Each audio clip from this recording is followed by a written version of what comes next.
마태복음 13장 31절로 33절 말씀, 하나님 말씀입니다. 또 비유를 들어 이르시되 천국은 마치 사람이 자기 밭에 갖다 심은 겨자씨 한 알 같으니 이는 모든 씨보다 작은 것이로되 자란 후에는 풀보다 커서 나무가 되매 공중의 새들이 와서 그 가지에 깃들이느니라. 또 비유로 말씀하시되 천국은 마치 여자가 가루 서말 속에 갖다 넣어 전부 부풀게 한 누룩과 같으니라. 아멘. 우리는 지금 복음서에 기록되어 있는 비유에 대해서 살펴보고 있습니다. 먼저 마태복음 13장에 기록되어 있는 천국 비유에 대해서 저희들이 살펴보고 있는데, 제가 처음에 말씀드린 것처럼 이 천국 비유는 13장에 원래는 8개가 기록되어 있습니다. 그러나 구분하기는 4개, 3개, 그러니까 7개 비유와 마지막 한 비유, 이제 저희들이 앞으로 살펴보겠지만 7개 비유로 나눠져 있고 또 마지막에 한 비유는 따로 떨어져 있음을 우리는 앞으로 살펴볼 수 있을 것입니다. 그러니까 4비유가 있고 3비유가 있고 그 다음에 한 비유가 있다고 여러분들이 생각을 하시면 옳을 것입니다. 그 중에서 첫 번째 4비유 중에 2비유를 우리는 오늘 살펴볼 것입니다. 우리가 지난 2주에 걸쳐서 살펴본 것은 첫 번째 씨 뿌리는 비유와 두 번째 알곡과 가라지 비유입니다. 씨 뿌리는 비유는 여러분들이 이미 이제 아시는 것처럼 씨가 떨어지는데, 씨는 하나님의 말씀입니다. 하나님의 말씀이 떨어지는데 길가에 떨어지기도 하고 돌밭에 떨어지기도 하고 가시떨기에 떨어지기도 하고 좋은 땅에 떨어지기도 한다고 말씀을 하셨습니다. 그런데 이 씨가 어디에 떨어지느냐? 세상에 떨어진다고 주님은 분명히 말씀하십니다. 그러면 이 세상을 우리가 지금 살고 있는 이 세상으로 볼 것인가 아니면은 교회로 볼 것인가라는 문제가 생깁니다. 그런데 우리가 이미 살펴왔던 것처럼 이 세상으로 본다고 한다면 여러 가지 이런저런 해석하기 어려운 문제가 있음을 우리는 살펴보았습니다.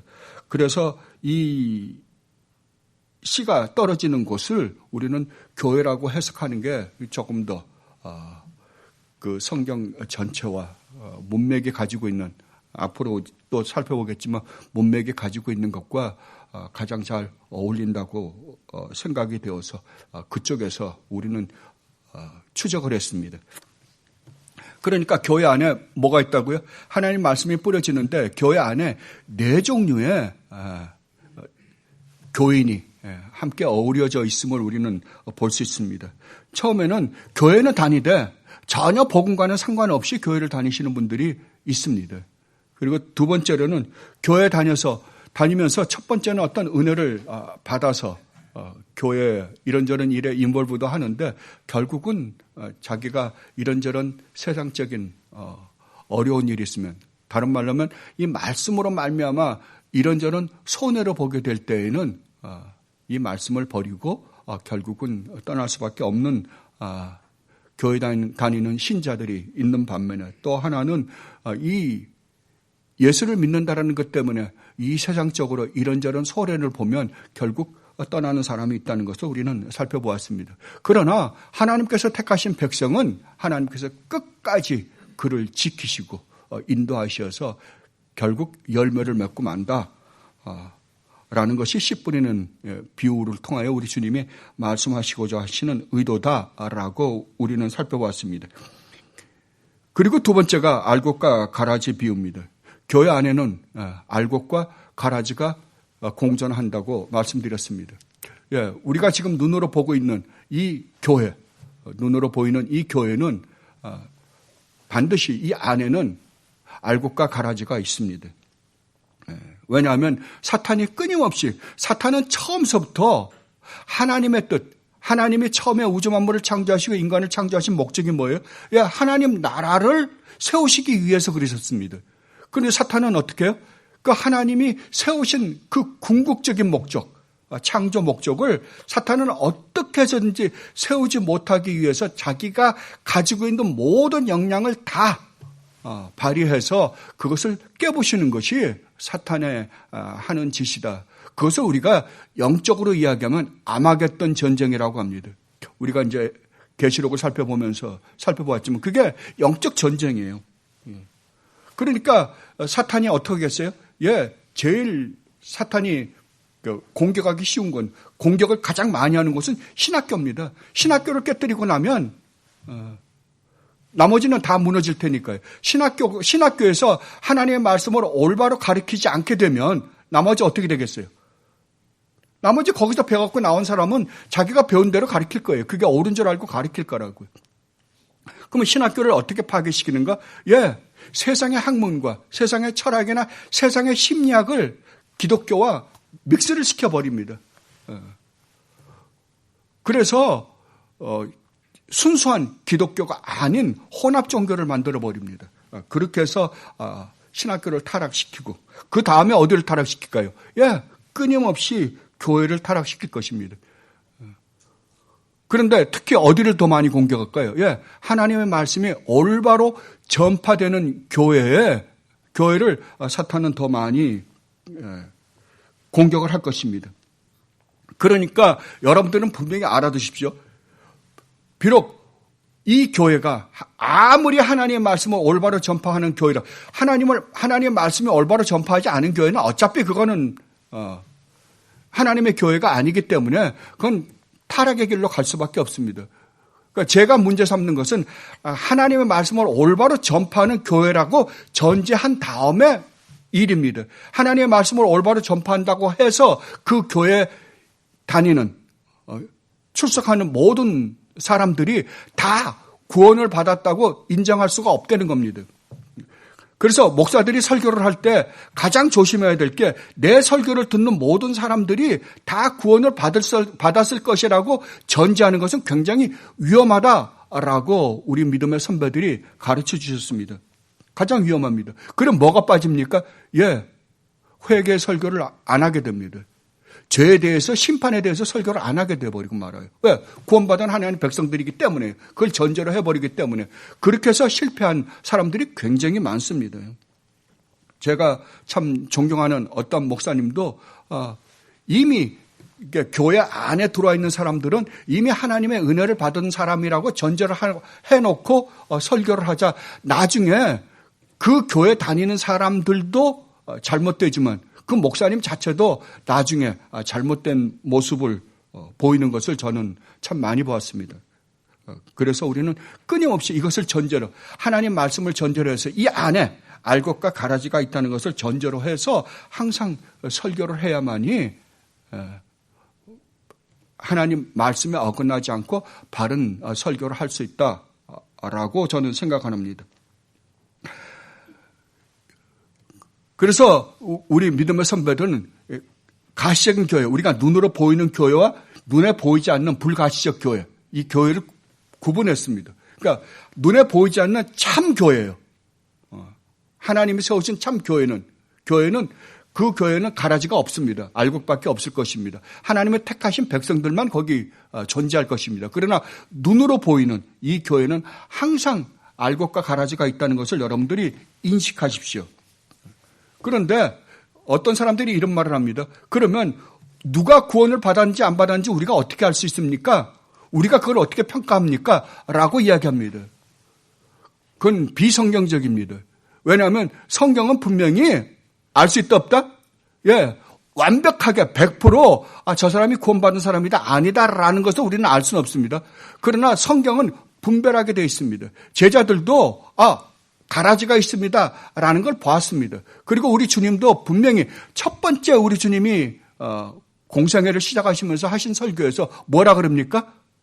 가짜를 조심해라라고 말씀하십니다. 그럼 가짜를 구분하는 방법이 무엇인가? 첫째는 말씀입니다. 그가 올바른 교리를 알고 있느냐가 굉장히 중요합니다. 자기가 알고 있는 하나님, 분명히 사도 바울이 고린도서에서 이야기한 것처럼, 그러니까 교회 안에 뭐가 들어온다요? 잘못된 교리들이 들어온다니까요. 그래서 예수라고 이름을 부르는데 다른 예수, 복음이라고 이야기하는데 다른 복음, 성령이라고 이야기하는데 다른 성령이 분명히 존재한다라고 말씀을 하셨습니다. 이것을 우리가 분별하지 않는다고 한다면 우리는 어차피 성경에 대해서 올바로 이해하고 있지 못한 것이나 다름없을 것입니다. 그래서 우리 믿음의 선배들이 가장 중요하게 생각했던 것이 뭐냐 그러면은 교리였습니다. 그래서 올바른 교리가 항상 가르쳐져야 됩니다. 교회에서는요.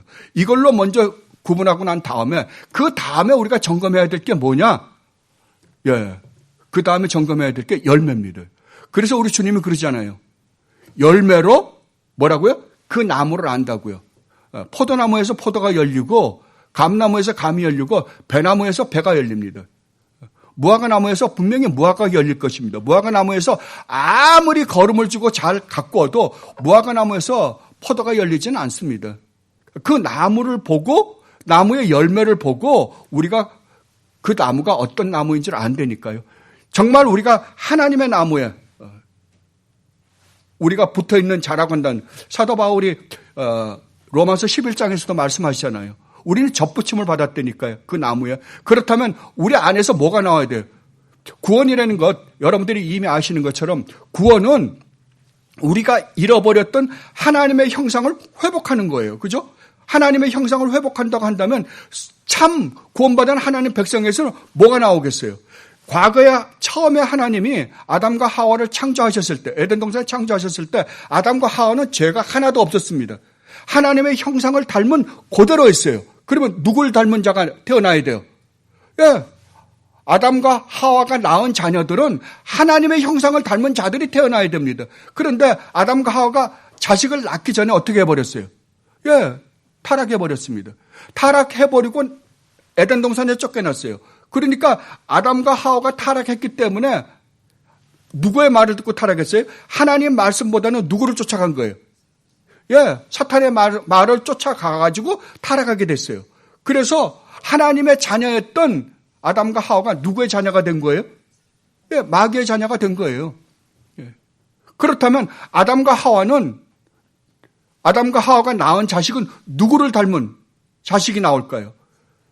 예, 타락한 아담과 하와를 닮은 자녀밖에 안 나옵니다.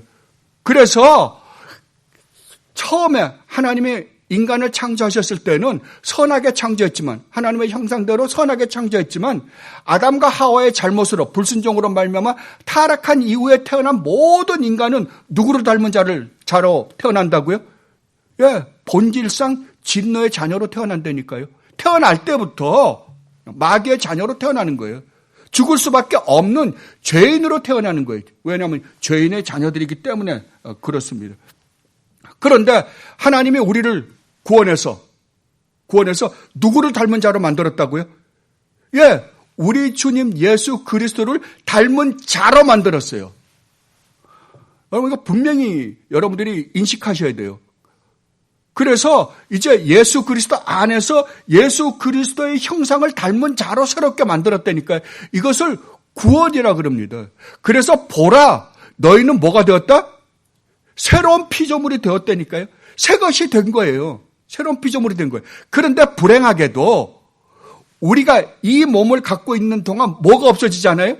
죄인인 아담으로부터 물려받았던 이 죄의 모습이, 죄의 성향이 없어지지 않은 거예요. 그러면 하나님의 자녀들에게는 어떤 모습이 나타날 거예요? 이 세상에 구원받지 못한 이 세상의 사람들은 사탄의 형상밖에 안 나옵니다. 그죠? 죄인의 모습밖에 안 나와요. 그들이 아무리 도덕적으로 선한 일을 한다고 하더라도 그것이 하나님을 기쁘시게 해드리는 일은 아니라고요.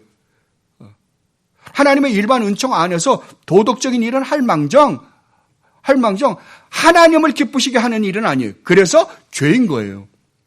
그러나 이제 구원받은 하나님의 백성은 누구를 기쁘시게 할 수 있는 존재가 되었다? 하나님을 기쁘시게 할 수 있는 존재가 되었다니까요. 그러면 우리에게서 나와야 되는 게 뭐예요? 하나님의 형상이죠. 우리 주님 예수 그리스도의 모습이에요. 완전하진 않지만 이제 그 모습을 드러낼 수 있는 존재가 되었다고요. 그래서 우리는 그걸 드러내는 자들이에요. 뭐가 있음에도 불구하고. 아직까지 죄인의 모습이 있음에도 불구하고. 그래서 우리는 그 싸움을 치열하게 싸워가면서 우리 주님의 형상을 드러내려고 그냥 노력하는 거예요. 그걸 히브리서 기자가 뭐라고 합니까? 피 흘리기까지 싸우라고요. 왜냐하면 이게 만만치 않다고요. 네. 그래서 이 싸움을 하는 자들을 성도라고 하는 겁니다. 근데 이 싸움을 하지 않는 자면 어떻게 되는 거예요? 그건 거짓말이죠. 그건 불가능해요. 근데 너무나 많은 사람들이 이 싸움을 전혀 하지도 않는데도 불구하고 자기는 구원을 받았다라고 생각을 합니다. 저는 모르겠습니다. 그건 성경이 지지해 주지 않고 있는 교리인데도 불구하고 수많은 사람들이 자기는 교회를 다니니까 구원을 받았다. 오늘 죽어도 나는 천국 갈 자신이 있다. 확신한다. 뭘 가지고 확신하는지 전 잘 모르겠습니다. 그런데 재밌게도요. 이 교회 안에 분명히 4가지의 모습이 있다고 한다면 이 구원받은 사람 중에도요. 내가 구원을 받았는데 구원을 받았는지 확실하게 모르는 사람이 있을 거 아니에요. 그죠? 확실하게 어떨 때는 받은 것 같은데 어떨 때는 아닌 것 같고 이럴 때 있을 거예요. 그러니까 하나님이 택하신 백성 중에도요. 그러나 어떤 사람은 가라지인데도 자기가 알고계라고 착각하고 있을지도 몰라요. 그죠? 그런 사람도 있을 거예요. 근데 불행하게도 모든 성도는 죽는 날까지 100% 알고계 모습이 나타나진 않아요. 죽는 날까지요. 언제 100% 알고계 모습이 나타날까요? 죽는 순간이에요. 완전 성화는 그때여야 가능합니다. 죽고 우리의 육신의 장막을 벗는 그 순간만이 가능해요. 그러면 우리가 진짜 내가 알곡인지 가라지인지 뭘로 알 수 있을까요? 제가 여전번에 알곡과 가라지, 그러니까 알곡의 모습은 이런 거고 가라지의 모습은 이런 거라고 대충 몇 가지를 뽑아 드렸습니다. 여러분들 그것에 비교해 보니까 여러분 어떻던가요? 알곡 같기도 하고 알곡 아닌 것 같기도 하고 그렇죠. 그러면 우리에게 알곡의 모습이 있는 반면에 또 가라지의 모습이 있다고 한다면 내가 진짜 알곡인지 가라지인지 내가 어떻게 아냐고 뭘로 구분하냐고요. 딱 한 가지입니다. 한 가지밖에 없어요. 회개입니다. 참 성도는 성도의 특징이 참 재밌어요. 성도의 특징은 내가 예수 그리스도를 닮아가고 싶어서 하나님의 형상을 닮아가고 싶어서 끊임없이 노력하는 사람이에요. 끊임없이. 근데 실질적인 삶에서 그게 100% 돼요? 안 됩니다. 안 되니까 어떡할까요? 회개하게 되죠. 진심으로 회개하는 거예요. 그래서 성도의 특징, 내가 참 알곡이라는 특징은 내가 알곡이라는 것이 확실하게 인정될 때는 언제나 그러면 회개할 때입니다. 여러분들이 진실되게 회개할 때 그때 정말 나 같은 죄인 살리신 주님의 은혜가 이렇게 놀랍구나라고 여러분들 깨닫게 될 거예요. 그때에야 여러분들은 정말 우리 주님 예수 그리스도로 말미암아 우리에게 주어진 그 십자가의 은혜가 얼마나 놀라운지를 여러분 맛보게 될 거예요. 그래서 조나단 에드워즈 목사님이 이렇게 말씀하셨어요. 한번 진짜 참된 이신칭의 믿음으로 구원을 얻은 사람이라고 한다면 죽는 날까지 이신칭의를 할 것이다. 믿음과 회개를 고백하면서 갈 것이다 라고 했습니다. 만약에 중간에 이 이신칭의가 수도비 된 사람은 그건 참 알곡이 아니다 라고 말씀하셨습니다. 여러분들이 이제 믿음이라는 단어, 회개라는 단어를 여러 가지로 여러분들 이해를 하실 것입니다. 그래 간단하게 말하면 이거예요. 믿음이라는 것은 이 세상은 누가 다스리는 세상이에요? 사탄의 나라입니다. 이 세상에는 분명히 두 나라가 존재합니다. 하나님의 나라와 사탄의 나라. 사탄의 나라에서 주님의 나라로 돌이키는 거예요. 이게 믿음입니다. 뭐라고요? 사탄의 나라에서 주님의 나라로 옮기는 거예요. 근데 우리는 끊임없이 어디를 잠깐만 쳐다봐요. 이스라엘 백성들이 출애굽을 했는데도 불구하고 끊임없이 애굽에다가 미련을 가지잖아요. 애굽으로 돌아갈 수 없는데도 불구하고 애굽에 미련을 가져요. 우리도 이제는 세상으로 돌아갈 수 없는 자들입니다. 우리는 여러분들이 정말로 구원받은 하나님의 백성들이라고 한다면 여러분은 가나안에 갈 수밖에 없어요. 왜? 가나안을 가기 위해서 여러분들을 하나님이 애굽에서 끄집어내셨기 때문이에요. 가나안밖에는 못 가요. 돌아갈 수 없어요. 홍해를 건넜어요, 이미요. 홍해를 건널 수 있는, 다시 홍해를 돌아가서 건너서 애굽으로 들어갈 수 있는 방법은 여러분들에게 없습니다. 그럼 참 성도에게는 오직 하나님 나라밖에는 못 갑니다. 근데도 여러분들이 어떻게 해요? 자꾸만 뒤돌아보죠. 롯의 아내처럼 자꾸만 뒤를 돌아보는 거예요. 아니에요. 그래서 우리는 끊임없이 우리 자신을 돌이켜서 하나님 나라로, 하나님을 바라보며 살게 하는 것이 믿음입니다. 끊임없이요. 그리고 회개라는 것은 죄로부터 끊임없이 돌이키는 거예요. 끊임없이 돌이키는 거예요. 여러분, 리폼이라는 게 뭡니까요? 우리 개혁주의를 리폼드라고 그러죠. 리폼이라는 게 뭐예요? 이 길로 가는 것이 바른 길인데, 바른 신앙생활인데, 우리가 끊임없이 어떻게 해요? 삐져요.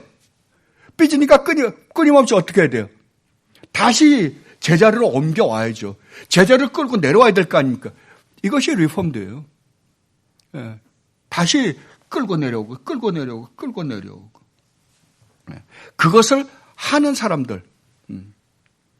그러니까 여러분들이 구원의 확신을 언제 가지냐 그러면은 여러분이 진실되게 주님 앞에 가슴을 찢고 회개할 때, 내가 정말 구원받은 하나님의 백성이구나. 이런 난데도 불구하고 우리 주님이 이 땅에 오셔서 그 엄청난 십자가의 희생을 치르시고 나를 구원했구나 라는 것을 여러분들이 깨닫게 되는 순간이 바로 회개하는 순간입니다. 그러면 오늘 겨자씨 비유와 누룩 비유를, 제가 왜 이 씨 뿌리는 비유와 알곡과 가라지 비유를 여러분들이 다시 한번 상기시키냐 그러면은 시간도 오래되었을 뿐만 아니라 이 겨자씨 비유와 누룩 비유를 해석하는데 이 씨 뿌리는 비유와 알곡과 가라지 비유가 밀접한 관계를 갖고 있기 때문에 그렇습니다. 한마디로 하면 겨자씨 비유와 누룩 비유는 한 가지 의미입니다. 같은 의미를 두 비유로 우리 주님이 설명하신 거예요.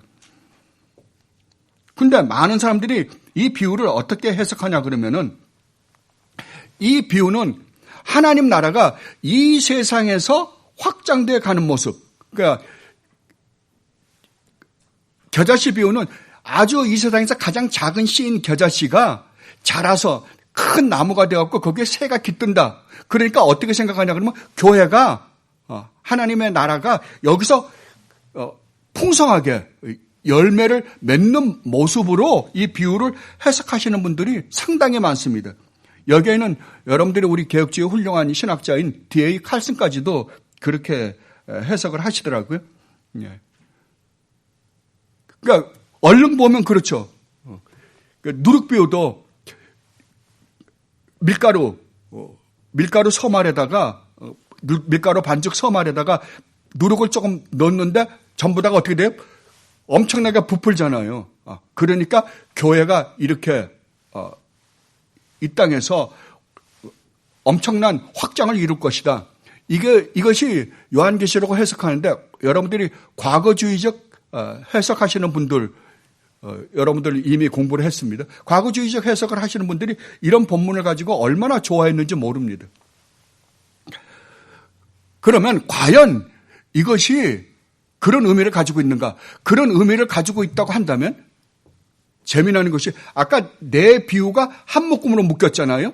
네 비유가 한 묶음으로 묶고 세 비유가 13장에서 천국 비유에서 한 묶음으로 묶였습니다. 그러면 네 비유가 그 안에서 다른 의미를 가질 수 있느냐라는 거예요. 이게 가장 먼저 들어오는 퀘스천입니다. 그죠? 이 네 비유가 따로 떨어져 있었다면 오케이. 두 개, 세 개가 따로 떨어져 있었다면 좋은데 조금 이따 우리가 살펴보겠지만 그 구조를 보면 이 네 비유가 하나로 묶여 있습니다. 하나로 묶여 있는데 하나로 묶여 있는 이 비유가 과연 다른 의미를 가지고 있는가? 두 비유는 어떤 비유였어요? 교회 안에 알곡과 가라지가 있다는 비유였잖아요. 그러니까 교회 안에 수많은 사람이 있지만 그 안에는 구원받은 사람이 있을 뿐만 아니라 구원받지 않은 사람이 있다라고 말씀을 드렸잖아요. 그런데 갑자기 와갖고 교회가 성장을 한다? 그 비유에 대한 이야기를 주님이 하셨다? 그게 이해가 잘 안 되죠. 그러면 정말 그런가? 우리가 한번 살펴볼게요. 그러면 이 비유를 이해하는데 가장 중요한 것들이 뭔가, 그 키가 무엇인가를 우리는 살펴보겠습니다. 이 겨자씨 비유와 그 누룩 비유를 보면 여러분들이 알곡과 가라지 비유가 있죠.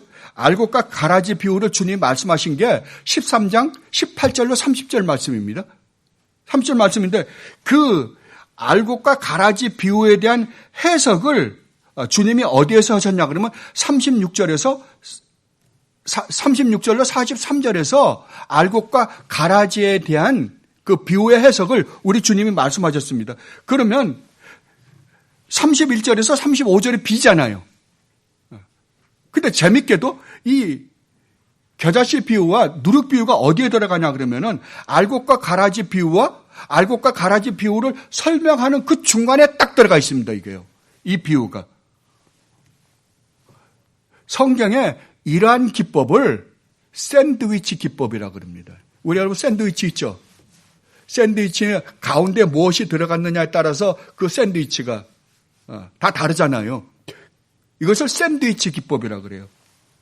여러분들이 성경, 복음서를 읽으면 이런 부분들이 상당히 많이 나타납니다. 그때 여러분들이 이것을 가만히 기억하세요. 여러분들이 우리가 고린도전서 13장은 무슨 장이에요? 마태복음 13장은 천국장이고 천국장 그러니까 좀 이상하네요. 천국에 대한 이야기를 하는 장이다. 그러면 고린도전서 13장은요. 사랑장이라 그러죠. 근데 우리는 사랑장 그러니까 사랑장을 갖고 따로 띄워놓고 사랑에 대한 이야기를 합니다. 아닙니다. 그렇게 이해해 갖고는 절대 13장, 고린도전서 13장을 올바로 이해할 수가 없습니다. 13장 앞에는 몇 장이 있을까요? 12장이겠죠. 13장 다음에는요.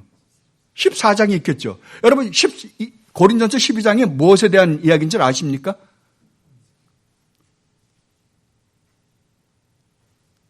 예, 은사에 대한 이야기입니다. 은사. 그러면 고린도전서 14장은요. 은사입니다요. 그러면 은사에 대한 이야기 가운데 뭐가 있어요? 사랑이죠. 그러면은 13장을 이해하려면 뭘 이해해야 돼요? 12장과 14장을 이해해야만이 그 가운데 사랑을 올바로 이해할 수 있어요. 사랑장을. 그러한 기법이 뭐냐 그러면 예수님에게 한 관리가 와서 예수님의 자기 딸이 죽어가니까 살려달라고 와서 청을 합니다. 예수님이 이런저런 말씀을 하시죠. 너희들은 기적을 보지 않고는 나를 믿지 못하느냐? 라고까지 말씀하십니다. 근데 그래서 이제 그 관리와 함께 그 딸을 고치러 갑니다. 고치러 가는데 중간에 어떠한 여자, 12년을 혈루병으로 앓던 여자가 주님의 옷을 만지고 낫는 사건이 있습니다. 그리고 그 사건에 대해서 누가 내 옷을 만져서 병이 나았느냐. 그러니까 마태, 마가, 누가가 조금씩 기록한 게 조금씩 다르잖아요. 그러니까 나중에 그 여자가 제가 이러이러해서 주님의 옷깃이라도 만지면 나을 줄 믿고 만졌습니다. 그러고 그 사건을 이야기한 다음에 가서 그 딸을 낳게 합니다. 그러니까 한 사건이 기록되면 한 사건이 그냥 기록되는 게 아니라 그 사건 안에 이상하게 12년을 혈루병으로 고생했던 그 여자 사건을 껴넣은 거예요. 이런 기법을 뭐라 그런다? 샌드위치 기법이라 그런다고요. 그러니까 그 사건은 한 관리의 죽어가는 딸을 살려내는 사건과 이 12년을 혈루병으로 앓은 그 여자와는 밀접한 관계를 갖고 있다고요. 또 이런 사건이 뭐냐 그러면은 여러분 마가복음을 보면 재밌게 기록되어 있습니다. 예수님이 배가 고파서 아침에 시장하셔서 예루살렘에서 나가다가 보니까 무화과 나무가 있어요. 그래서 무화과 나무에서 열매를 따먹어 볼까 하고 배가 시장하시니까 보니까 열매가 하나도 없어요. 근데 마가복음에서는 재밌게도 뭐라 그러냐 그러면 무화과 열매가 맺을 때가 아니었다 그래요. 그러면 예수님이 그럼 무화과를 쳐다보시면서 무화과가 열릴 때가 아닌데 무화과를 찾았다는 것부터 이상하잖아요. 그죠? 아니, 무화과가 열릴 때도 아닌데 무화과 열매를, 무화과가 배가 고파서 무화과가 열렸나 봤다 그러면은 누가 잘못한 거예요? 예수님이 뭔가 지식이 부족하신 거잖아요. 그런데 예수님이 저주를 했다니까요. 무화과 나무를 저주를 했어요. 영원히 무화과 열매가 맺지 못하게 저주를 했다고요. 이거 뭔가 잘못되지 않았어요? 근데 재밌게도 중간에 어떤 사건이 기록되어 있냐 그러면은 성전 청결 사건이 기록되어 있습니다. 그 무화과 사건이면 무화과 열매 사건을 그냥 계속해서 기록해도 되는데 재밌게도 그냥 기록한 게 아니라 그 무화과 사건을 기록함과 동시에 그 중간에 성전을 청결하신 사건을 기록하고 그 다음에 무화과가 말랐다는 것을, 예수님이 저주하심으로 무화과가 말랐다는 것을 기록했어요. 그렇다고 한다면 이 성전 청결 사건과 무화과를 저주한 사건은 밀접한 관계를 갖고 있다는 거예요. 그런데 오늘 본문이 그러한 기법으로 기록되어 있습니다. 그 알곡과 가라지 비유, 주님이 말씀하시고 이 겨자씨 비유와 누룩 비유가 기록되어 있고 그 다음에 알곡과 가라지 비유에 대한 설명을 해 주십니다. 그러면 알곡과 가라지 비유와 이 겨자씨와 누룩 비유가 어떤 관계를 갖고 있다고요? 예, 밀접한 관계를 갖고 있다고요. 다른 말로 하면 같은 의미라고요. 그 같은 의미인데 이 겨자씨와 누룩 비유가 더 그 알곡과 가라지 비유를 더 섬세하게 가르쳐주고 있음을 우리는 여기서 알 수 있습니다. 그래서 항상 우리 주님의 말씀은 그 문맥 안에서 같은 조화를 이루어야 된다는 것을 우리는 알아야만이 주님의 가르침의 일관성을 놓치지 않고 우리는 성경을 올바로 해석할 수 있습니다. 그렇다고 한다면 이 비유는 분명히 알곡과 가라지 비유와 밀접한 관계를 갖고 있다고 한다면 교회가 확장하는 것을 이야기하는 건 절대 아니라는 거죠. 그러면 아까도 제가 말씀드린 것처럼 주님이 분명히 무화과가 열릴 때가 아닌 줄 뻔히 아시면서 열매를 찾았다는 것과 이상하잖아요. 그런데 분명히 때가 아니면 열매가 안 열릴 텐데 그거를 저주했다는 것. 그것과 마찬가지로 이 겨자씨 나무는 절대 큰 나무로 자라지 않는답니다. 커봐야 한 1m 정도? 아주 조그마한 작은 관목이라고 합니다. 조그마한 나무라고 합니다. 근데 그 나무에 엄청난 새들이 모이겠어요? 아니잖아요. 그러면 이것을 듣는, 지금 주님의 이야기를 듣는 사람들 입장에서 한번 생각해 봐요. 주님의 이 설교를 듣는 사람의 입장에서 생각해보면 그 주님의 이야기를 듣는 사람들은 이미 알 거 아니에요. 이 겨자씨 나무는 절대 그렇게 크지 않는데 이런 생각을 할 거 아니에요. 그죠? 그리고 또 한 가지는 이것을 해석하는데 여러분들이 조금 더 세심하게 들여다봐야 될 거는 처음에 씨 뿌리는 비유에서 씨가 뿌려질 때 길가에 뿌려졌다는 말이 뭐였어요? 새들이 와서 먹어버리니까 열매가 맺히지 않아요. 처음부터. 근데 그 새를 뭐라 그럽니까? 새를 19절에서 뭐라 그러냐 그러면은 주님이 설명해 줄 때 그 새는 누구를 의미한다? 악한 자, 마귀를 의미한다라고 말씀을 하셨습니다. 그런데 그러면 주님이 지금 말씀하시고 있는 천국 비유 안에서 새를 주님은 지금 마귀로 이야기를 말씀을 해놓고는 의미로 이야기를 해놓고는 지금 와가지고 그 새를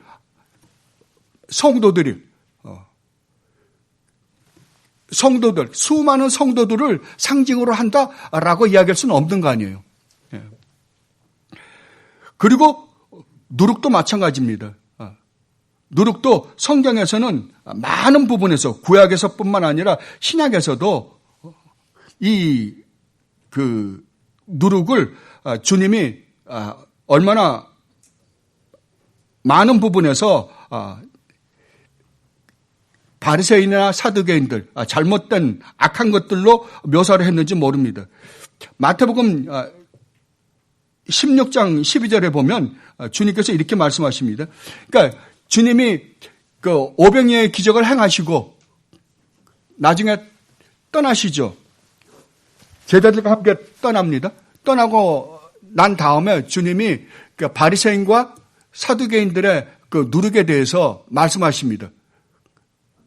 그런데 그 떡을 가지고 비유를 해서 말씀하시니까, 누룩에 대해서 말씀하시니까 제자들은 무슨 생각을 했냐 그러면, 우리가 먹고 남은 떡을 갖고 오지 않아서 주님이 저런 말씀하시는구나 라고 오해를 했습니다. 나중에 주님 뭐라고 해석하십니까? 뭐라면 떡의 누룩이 아니라 바리새인들과 사두개인들의 가르침을, 교훈을 너희들은 조심해야 될 것이다 라고 이야기를 하자, 떡에 대한, 떡 안에 들어가는 누룩에 대한 비유가 아니라, 실제 먹는 떡이 아니라 사두개인들과 바리새인들의 말씀을 굉장히 조심해서 너희들은 들으라 라고 말씀하셨구나 라는 것을 깨닫게 됩니다. 그리고 갈라디아서나 고린도전서를 보면 사도 바울이 뭐라 그러나 그러면 누룩이 온 덩이에 퍼진다라고 말씀하십니다. 이러한 것들을 보면 이 누룩이 겨자씨가 나무가 되는 비유나 그 다음에 이 누룩 비유는 결단코 교회가 성장하는 것을 이야기하지 않는다는 거죠. 그럼 뭐냐? 알곡과 가라지 비유와 똑같이 교회 안에 잘못된 교리가 들어와서 교회를 파괴시키고 있는 모습을 지금 우리 주님은 겨자씨 비유와 누룩 비유를 통해서 우리에게 가르쳐주고 있습니다. 그러니까 잘못된 교리들이 들어오면 그 교리들이 어떻게 한다고요? 이 안에서 부풀려져 가지고 결국은 그 교회를 파괴할 것이다 라는 것에 대한 비유다라고 해석하는 것이 가장 옳다고 생각이 듭니다. 이것은 성경이, 우리가 이제 계시록을 살펴볼 때 분명히 성경이 이것에 대해서 얼마나 지지를 해주고 있는지 모릅니다. 여러분들은 어떻게 생각하실지 모르지만, 그러니까 18세기요. 1700년도만 해도 그때 낭만주의가 전 세계를 지배할 때입니다. 그때 이 과거주의적 해석을 하신 분들은 그때 엄청난 부흥운, 대각성운동이 일어났잖아요. 그러니까 사람들이 어떻게 생각했냐 그러면 이 교회가 정말, 그러니까 이 전 세계는 기독교가 정복을 해서 기독교화가 되고 그 다음에 종말이 올 것이라고 생각했습니다. 그런데 1차 대전, 2차 대전이 일어나자 완전히 폭망했습니다. 그러니까 1차 대전, 2차 대전 이후에 유행했던 철학이 뭐예요? 회의주의입니다. 인간은 그게 아니었구나. 계몽주의가 왜 탄생하게 됐습니까? 인간이 왜 죄를 짓는가? 죄를 짓는 이유가 뭔가? 우리가 배우지 못해서 죄를 짓는다. 그래서 열심히 학교를 세우고 가르쳤습니다. 열심히 학교를 세우고 가르쳤더니 어떻게 됐어요? 인간이 변했습니까? 인간이 선해졌습니까? 더 악랄해졌습니다. 더 교묘하게 죄를 짓는 거예요. 탈세를 해도 옛날에는 아주 그냥 무식하게 탈세를 했는데 이제는 교묘하게 탈세를 하는 거예요. 더 악랄해졌다니까. 그리고 인간이 더 잔인해졌습니다. 오늘은 어떻습니까? 과학이 발달하면 발달할수록 인간이 심성이 좋아집니까? 아니면 더 잔인해집니까? 강팍해집니까? 이제는 영화도 보기가 무서워요. 너무 무서워요. 옛날에는 최소한 그래도 싸움을 해도 예의가 있었습니다. 우리 한국에서 여러분들 그 무슨 영화죠? 김두한 씨 나오고 뭐 그랬던 영화들 있잖아요. 야인시대인가? 그런 영화들 보면 그래도 깡패들이 멋있잖아요. 예. 최소한 싸워서 1대1로 싸워서 지면 깨끗하게 항복을 합니다. 지금 어떡합니까? 1대1로 싸워서 지면요 뒤에 와서 사시미 칼로 찔른답니다. 그런 세상이에요. 옛날에 서부 영화 보세요. 얼마나 멋있어요. 주인공은 절대 총을 먼저 뽑지 않는다. 여자는 절대 안 죽인다. 아이들과 여자는 절대 죽이지 않는다. 뒤에서 절대 총을 쏘지 않는다. 지금은요. 람보죠 뭐. 먼저 쏘고 다 죽여. 애고 어른이고 없어요. 다 죽여요. 그리고 죽여도 그냥 죽이는 게 아니라 잔인하게 죽여요. 안 그렇습니까? 잔인하게 죽인다고요. 그냥 이제는 그냥 피가 흘리는 게 아니라 피가 팍팍 터져야 돼요. 그래야지 사람들이 쾌감을 느끼는 것 같아요. 왜? 영화를 그렇게 만드니까 점점 더 사람들이 잔인해지는 거예요. 잔인해지는 거예요. 그리고 과학이 발달하면 발달할수록 사람끼리 이 공동체가 형성이 되는 게 아니라 전부 개인주의가 되다 보니까 사람들 마음이 강팍해지는 거예요. 메말라 버리는 거예요. 왜? 기계하고 기계하고 살잖아요. 얼마나 무서운 세상입니까? 네.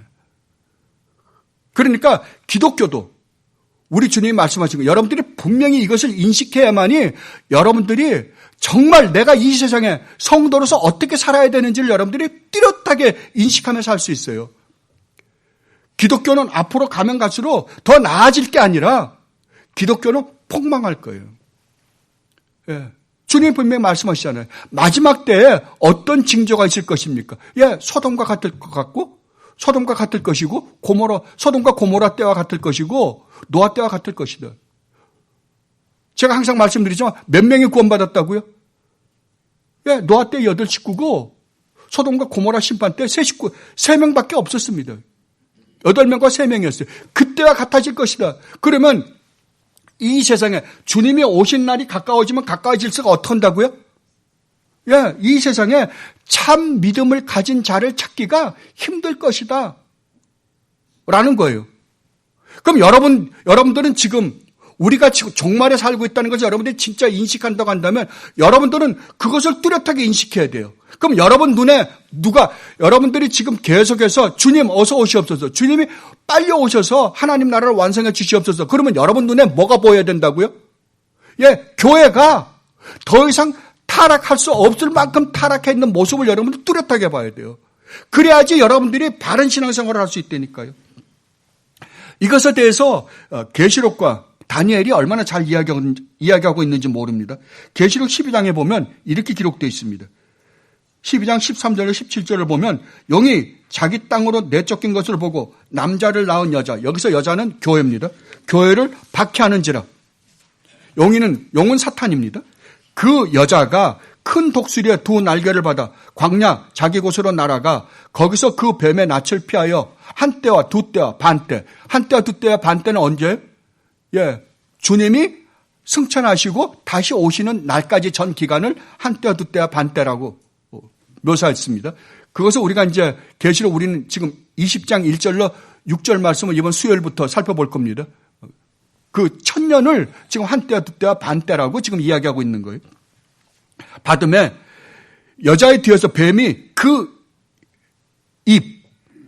입으로 물을 강같이 토했대요. 그러면 그 용이 사탄이 진짜 자기 입으로 토했겠어요? 사탄이 무슨 입이 있어요? 그러면 그 입이라는 말이 뭐예요? 사탄의 입에서 나오는 뭐예요? 거짓된 것들이죠. 그 거짓된 것들. 세상 학문이요. 철학이나 과학이나 심리학 등 이러한 것들이 어디를 들어온다? 교회에 들어온다고요.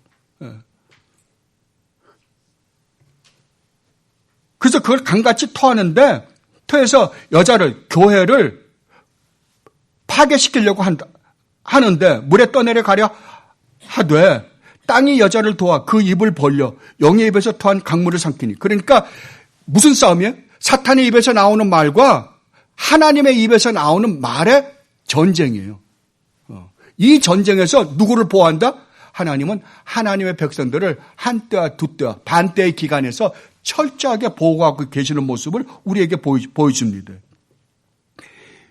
용이 여자에게 분노하여 돌아가서 그 여자의 남은 자손 곧 하나님의 계명을 지키며 예수의 증거를 가진 자들과 더불어 싸우려고 바다 모래 위에 서 있더라. 바다라는 건 지금 세상입니다.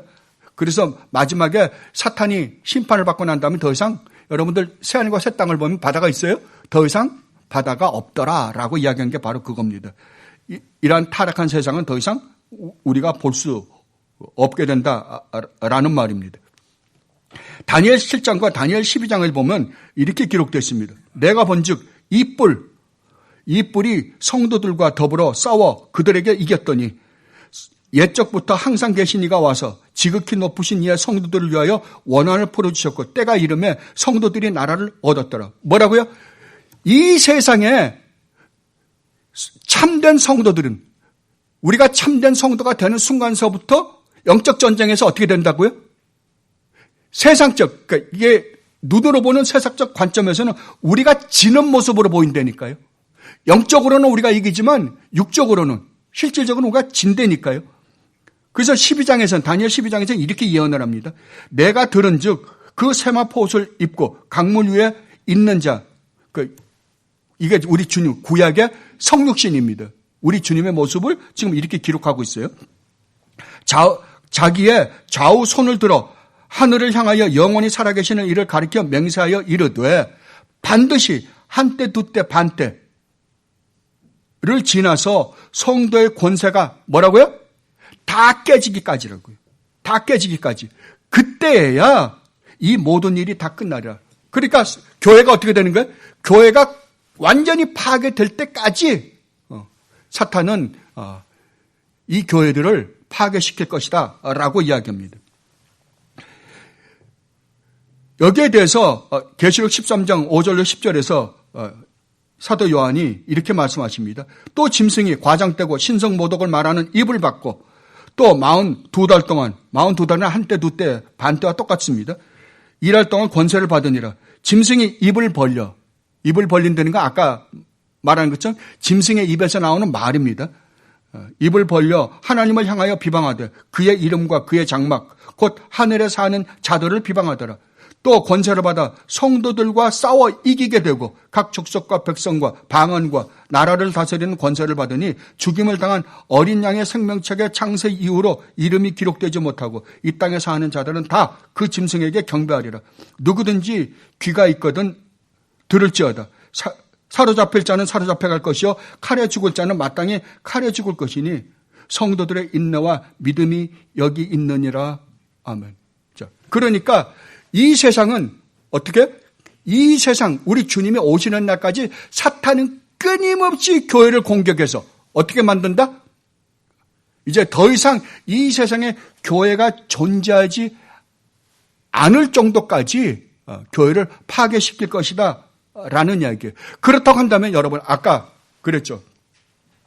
겨자씨 비유와 누룩 비유가 사탄이 들어와서 거짓된 교리를 가지고 교회를 파괴하는 거라고 한다면 이 겨자씨가 자라가지고 나무가 되는데 그 위에 온통 있는 건 뭐라고요? 새들이 가득하다는 거는 사탄의 다스림을 받는 자들이 가득하다는 거 아니에요. 교회 안에 누구만 득실거린다? 예, 사탄의 자녀들이 득실거릴 거라고요. 자, 가루 서말에 반죽이 있는데 반죽에 누룩을 집어넣자 그 반죽이 전부 어떻게 되어버린다고요? 누룩으로 부풀려져 버린다니까요. 그러니까 이것은 알곡과 가라지 비율을 조금 더 그러니까 넓혀서 설명하시는 거잖아요. 알곡과 가라지만 있는 게 아니라 나중에 가라지가 들어와서 어떻게 해요? 예, 전부 다를 가라지로 만들어버리고 말 것이다 라는 비유라니까. 그렇다면 사탄이 교회를 어떻게 파괴시킬까요? 야, 끊임없이 세상의 것을 가지고 들어와서 그럴 거예요. 이것에 대해서 계시록 16장 13절로 14절에서 이렇게 말씀하십니다. 또 내가 보매 개구리 같은 새 더러운 영이 용의 입과 짐승의 입과 거짓 선지자의 입에서 나오니 그들은 귀신의 영이라. 여러분 이런 장면들을 가만히 연상해 보면 하나님이 하신 일과 얼마나 똑같습니까? 그죠? 하나님이 성령 하나님을 보내서 하나님 말씀을 기록하게 하셨어요. 그래서 이제 이 말씀으로 하나님께서 택하신 백성들을 성령 하나님이 구원하시고 이 말씀으로 살아가게 하는데 사탄은 또 어떻게 한다고요? 사탄은 더러운 영을 보내서 사탄의 입에서 나오는 말을 가지고 짐승에게 주고 짐승의 말을 거짓 선지자들에게 주어서 어떻게 한다고요? 그들에게서 나오는 잘못된 영, 귀신의 영, 성령이 아닌 귀신의 영으로 말을 함으로 말미암아 교회 수많은 사람들을 미혹시켜서 잘못된 길로 가게 할 것이다. 그런데 그것만이 아니라 성령 하나님이 교회를 세울 때 행하셨던 이적과 같은 이적을 행하여 온 천하 왕들에게 가서 하나님 곧 전능하신 이의 큰 날에 있을 전쟁을 위하여 그들을 모은다. 이게 오늘날 여러분들이 보는 이 교회의 현실입니다. 안 그렇습니까? 교회에 얼마나 많은 철학과 심리학과 정말 20세기 말 21세기에 들어와서 이런 것들이 얼마나 들어왔는지 몰라요. 그러나 가장 무서운 거는 기복이에요. 바알입니다. 구약에 그러니까 그 모든 것들 그 거짓 영들이 하고 있는 모든 것은 궁극적으로 보면 그것이 무엇이 되었든지 간에 보면 기복이에요. 잘되게 해준다는 거예요. 뭐 이런 모양 저런 모양 수많은 년 뭐 신비주의가 됐건 뭐가 됐건 간에 가만히 여러분 들여다보면 결국은 기복이에요. 결국은. 아무리 목적을 이루는 삶, 그 목적이 좋다 하더라도 가만히 들여다보면 그게 기복이에요. 그 안에 다 여러분 보세요. 수많은 교회가 있잖아요. 수많은 모양의 교회들이 있는데 가만히 그 안에 들어가 보세요. 기복 빼놓고는 아무것도 없습니다. 제일 무서운 건 바알이에요. 바알. 인간은 별거 없습니다. 여러분 가만히 여러분의 삶을 한번 생각해 보세요. 여러분이 지금까지 살아왔던 삶, 모든 삶의 중심이 뭐가 있었어요? 무엇을 목적으로 지금까지 살아왔어요? 무엇을 먹을까? 무엇을 마실까? 무엇을 입을까? 이거 아니에요? 이거예요. 여러분 머릿속에서 밤마다 걱정, 근심, 두려움 갖고 있는 게 뭐예요? 이거예요. 이거 왜 벗어나질 않는다고요? 유일하게 정말 이거에서부터 벗어날 수 있는 유일무이한 길은 복음밖에 없습니다. 복음 외에 없어요.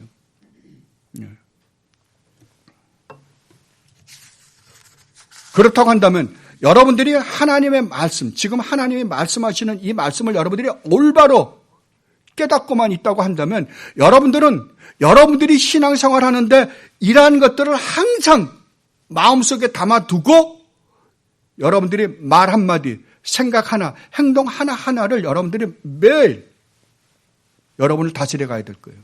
그래 안 하면 여러분들은 이미 이 가운데서 헤어나지 못합니다. 절대 헤어나지 못합니다. 여러분으로 하여금 진짜 이러한 모든 것으로부터 참 자유를 누리게 하는 유일무이한 것은 복음밖에 없습니다. 복음입니다. 그 외에 그 어떤 것도 하나님이 여러분의 병을 낫게 해준다고 여러분 지금 심각한 병에 걸렸다고 치자고요. 그랬는데 병을 낫게 해줬어요. 병을 낫게 해준 것이 여러분들 하여금 진짜 자유함을 주지 못해요. 왜냐하면 그 병 나은 다음에는 또 다른 병이 올 거고 어차피 언젠가는 죽을 거니까요. 여러분이 지금 먹고 사는 문제로 힘든데 하나님이 이것만 해결해 주시면 내가 진짜 참 평안과 안식을 누릴 것 같은데 그래요? 그 해결이 여러분으로 하여금 절대 기쁨과 행복과 평안을 주지 못합니다. 절대 못합니다. 그러면 무엇이 여러분들 하여금 진짜 이 세상을 살아가게 하는 참된 기쁨과 행복과 평안을 줄 수 있을까요? 예! 우리 주님 예수 그리스도입니다. 우리 주님 예수 그리스도와 그분이 나 같은 걸 구원하기 위하여 이 땅에 오셔서 십자가를 지시고 나를 구원하신 그 사건을 여러분들이 진실되게 믿을 때 정말 그분이 나의 주님이시오. 그분이 나의 아버지시오.